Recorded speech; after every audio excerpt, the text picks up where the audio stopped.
My name's Sam Smith, the founder member of Support the Youth. Today with Nikki Hart from Blackpool Food Partnership, along with Sarah Pegler, our board member of Support the Youth. And today we're having a tour of the Blackpool Food Partnership and what Blackpool Food Partnership do. So, Nikki, take us on the tour, please. Okay, all right then. So here we are. At the moment, we're in the room where we do all the packing. So here is some food that's just come in. Around here, Brian. Okay. So this is the food that's just come in from stores and from donors, and it's just going to be checked. They'll check it for the date, check it to make sure that it's correctly filed, and then it will go out onto the trays, ready to go back out again.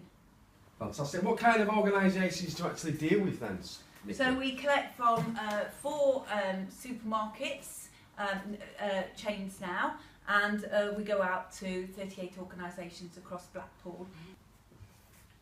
What does the Blackpool Food Partnership aim to achieve? Okay, so what we're doing is we're by providing the free food, it's going out and it's making sure that people in need, at the point they need it, can receive some free food. So that's either in parcels like these over here. So we have a whole range of different parcels, both family parcels here and single parcels. And on top of these parcels, they'll get bread as well, and they'll also get some veg at the point where they collect it. So they get the parcels. Also, it means things like Amazing Grace Soup Kitchen, Comfort Zone. They're all also able to provide food to people. And it also means then that those resources that would have been spent in terms of time and energy trying to get that food together, because it's coordinated, that can now go and be spent on the service user. So that means that somebody's actually got the time to sit down with the service user and say, what's your problems, how are you getting on? Because they're not spending the whole time trying to source the food, you know. Fantastic, absolutely fantastic. What else have we got here? Okay.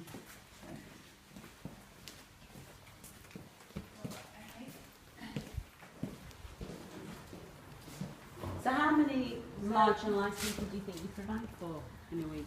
It's very difficult. This is the storeroom here. This is Brian's storeroom here. So so this has got some of the extras, and just to show you, it's got things like eggs that we send out as well, and also you've got your feminine hygiene products, toiletries, baby products, all that sort of thing go out as well. So we'll just go back out here and I'll answer your questions. So it's very difficult to know exactly how many people we provide for, because if you think about it, there's over 400 people access soup kitchens in a week. On top of that, you've got the people in the who access the food parcels, and we have about 8,000 people a year benefit from food parcels. And then on top of that, you've got things like the children's centres where there's free fruit and veg left out, and parents can access those. And then you've got things like all the hostels as well, and the community groups who have cake and bread and things like that. Right. Fantastic. So it's a very, very wide ranging, isn't it? It is wide ranging, yes, yeah. The idea is that, what we're trying to do is free it up. One, we're trying to use surplus food responsibly, and the other thing is we're trying to then free up food for resources. So, like for example, if people are paying like 50p at a luncheon club or something, for an elderly luncheon club, well, that can be spent on going on a trip out instead of spending it on the food. So it's a big difference, you know what I mean? It's a redistribution, so what we've got here is first of all we've got, this is fruit and veg. Now we've just had a big load go out. All the children's centres have had fresh fruit and veg today, and we're just waiting on a new delivery. But we've still got some left in, which just shows just how much has gone out. I mean, trays and trays have gone out today. You know, obviously makes a huge difference. So this is when it comes in. So it's obviously this has come in. These all get taken out of their bags. They get checked in case there's anything that's rotten, and then after that they then go and get stored. So everything's excellent. So I'll just give you an idea of freezers. So in here we've got pre-packed meals. These are children's ones. So we get these from a wholesaler, and these go out to a whole range of different places as well. So including children's centres. Again. Yeah, great. So these are all pre-packed foods. We've got bread in here. So okay. So we've in this one, this freezer's got cakes in. And these are what go out to things like the luncheon clubs, and they go out to things like we have a couple of disabled children's groups, and they can use them for birthday cakes, Right, nice. because the parents often don't have a lot of money because they can't necessarily be both working because one's looking after a disabled child. Yeah. So they do a little birthday at their disabled children's place, and we provide the birthday cakes for those, things like that. So they use like that, and then just give you a here.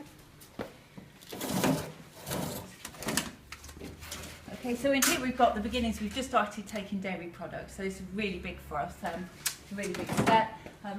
They're collected in these boxes here from the supermarkets, and they're dated with the frozen date, and then they go back out to things like the soup kitchens, hostels, children's centres if they're cooking, that sort of thing. Cook and eat programmes teaching people how to cook. Brilliant. They get used for all that sort of Didn't thing. even know they existed in Blackpool. Yeah, yeah. So we collect the hard cheeses as well, and of course they're great for things like pizza toppings and things like that. So they're all really useful. We also collect frozen. We freeze berries and things like yogurts and berries, and those go to the children's centres, and they make smoothies with them. So So they make smoothies with the fruit. So. yeah, so we freeze it. So for example, here you've got frozen herbs. These frozen herbs. So things like the strawberries, because they're kind of close to the date, and they just go off really quickly. But we freeze them, and then they're used in smoothies. And we freeze the bananas that get really ripe, so they get frozen here. And again, they can just go straight into smoothies then. Yeah. Somebody will enjoy the samphire as well. Oh yeah, yes. So you really know what that is. Goes on me. Oh, right, okay. So look, here's an example. So here's like our bananas, just starting to go a bit ripe, but they're absolutely fine. And they make really nice ice cream as well. I couldn't put those bananas. I never knew that. Last time we You came to have to visit. peel them and then you can freeze them. Yeah. So all our volunteers got food hygiene. So we've got the white coats and everything and hairnets. So it'll get scrubbed up, and then they peel the bananas, put them in the freezer bags, date them, and then they're ready to make ice cream or smoothies. And the kids will enjoy it, won't they? Yeah, and it's healthy. And could you introduce us to our... So this is Susie. She's the distribution coordinator, and she coordinates all the food coming in and all the food going out.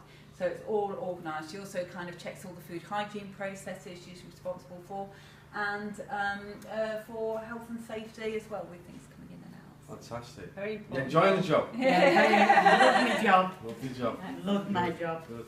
Good. Well, that's the Blackpool Food Partnership, so thank you very much for watching, and we hope you can support the cause. Thank you.